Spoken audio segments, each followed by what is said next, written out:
You did Fecking what? Written by Writing Dracon. I'm sorry. I need you to repeat that, a hologram of a hooded figure said, moving the hood to the side as they stared up at the four-armed, weasel-like Wellian pirate. I could have sworn that you said you raided a human orphanage that's out on the edge of their system and made off with the young to hold as hostages, the figure continued, an odd sort of calm tone in their voice.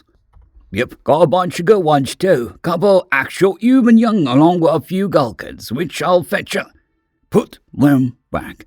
For the love of the fabric of reality, put them the feck back before whoever runs the orphanage decides to come for all of us, the figure interrupted, tone no longer calm but panicked, jabbing a finger at the captain, even as the surrounding crews glanced at one another in confusion.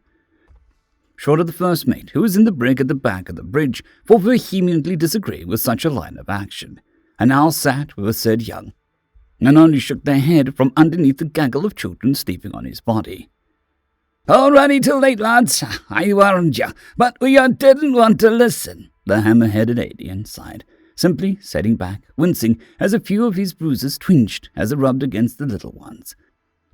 But back a cuss, and now you're bereaving your desserts, he said as alarm screeched suddenly, waking the children up, many of the downy-covered Gulkin heads popping up in alarm, spinning about.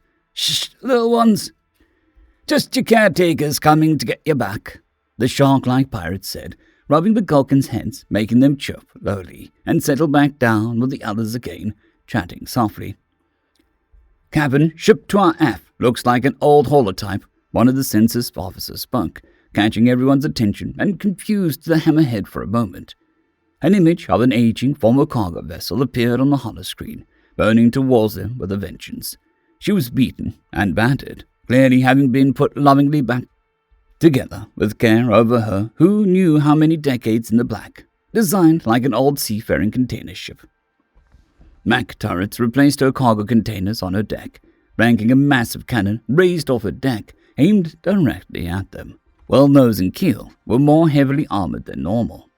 Her hull sprouted more turrets to her fore and aft, with the broad-sided cannons in between them, aimed outwards, while the eerie glow of whatever engines she now bore glowed behind her, pushing her forward in a steady pursuit.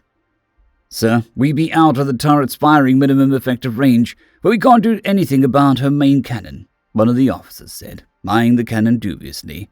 Not like they'll fire on us anyways. Got hostages, don't we? They said, as they smirked, only for it to fade at the Aquarian shaking its head amongst the little ones. One of the children poked their head up and giggled like a little menace. Uncle B brought Fleur, they giggled, making one of the other officers freeze, and slowly turned to face them, noticeably. This officer was a Ka'ari, and had agreed to this as an act of revenge, but now sported a pale complexion on their body.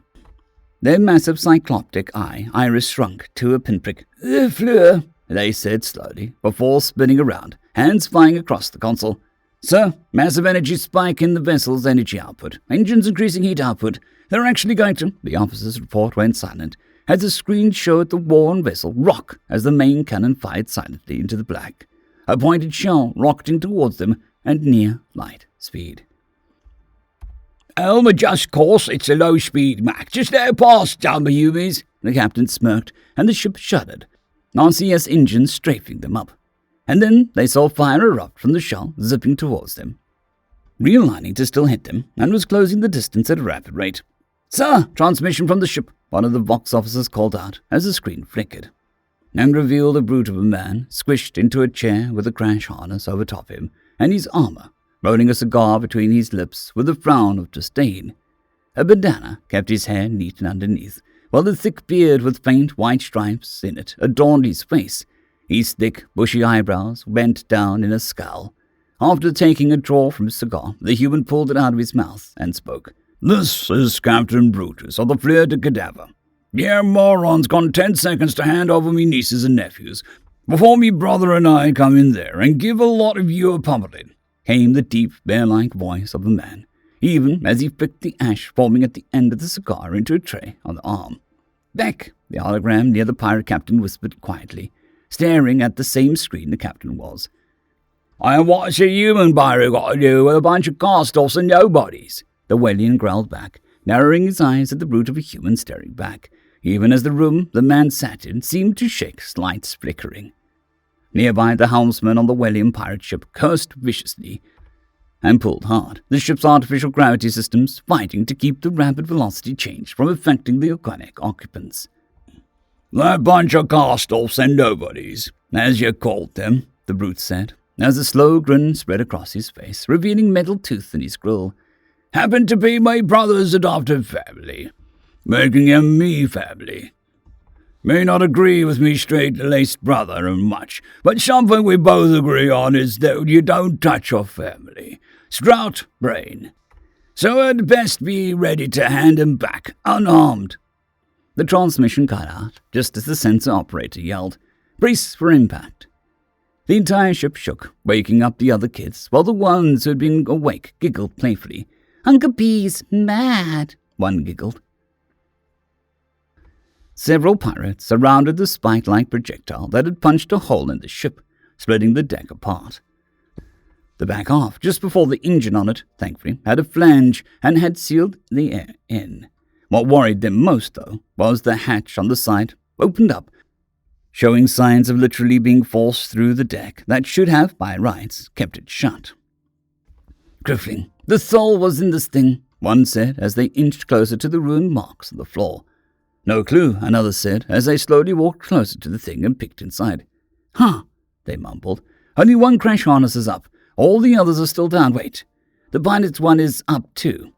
"You don't say," a deep voice said behind them, right before a massive metal-covered fist appeared where the head had been. The pirate themselves now embedded in the opposite wall. "Now the real fun begins." The towering human smirked, rolling his shoulders as he calmly lit the fresh cigar as he pulled from a pouch in his armor. "Ain't that right?" he asked the smaller figure, who was lighting their own corncob pipe, and gave a grin up to the other. "Yep, let's go say hello," said the lighter, more bubbly voice, though it had a raspy edge to it, like someone who was used to belting out orders and having them followed to the dot. "I'm one tough gazookas which hates all palookas. What ain't be on the up and square?" An eerie, jovial shanty rang through the corridor, much to the hubbling pirate's horror. The words distorted either by speech impediment or likely the corncob pipe in the singer's mouth. "Son of a crippling thul, we should never gone to that station. Just what in the 7 rings of torment did the captain piss off this time?" one pirate whispered, poking their head out of the corridor.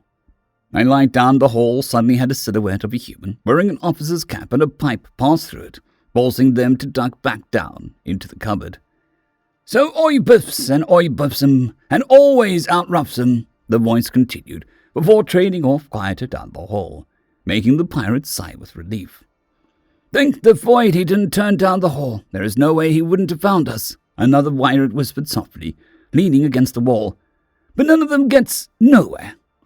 Twin Fist punched through the bulkhead beside them, ripping a hole through the wall, right as a wiry form grabs the pirate that had been against the wall and snaps them in half like a toothpick, throwing them to the side.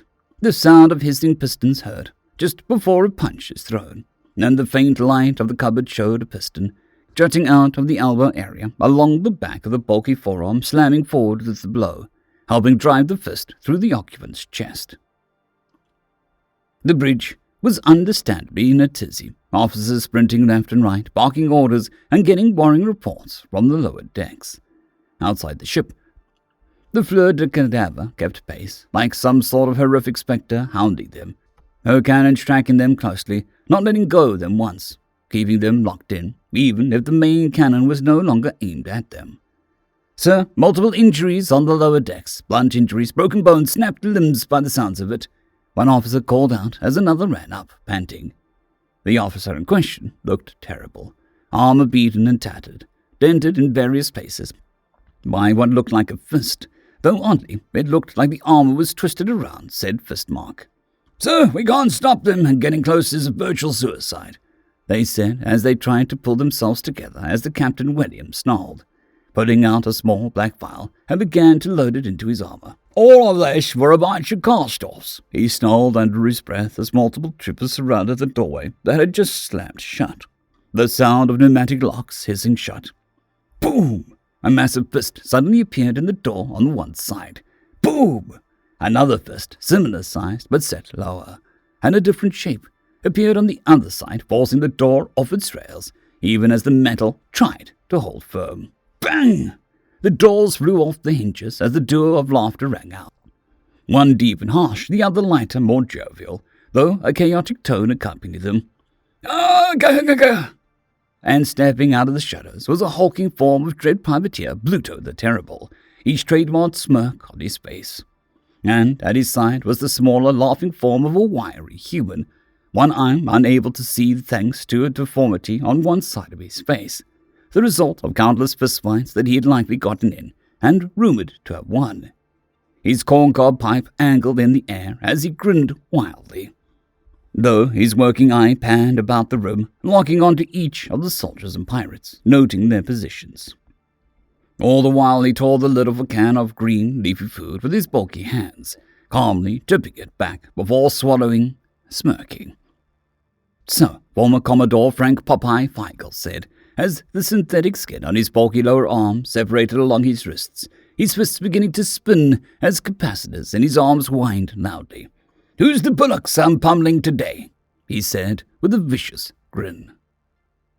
End of story. I would like to thank our T5 members and patrons, Casper Arnholtz, John Creighton, Vidmori, 050, Dragzoon WRE, and Elijah Silvercross. Thank you very much.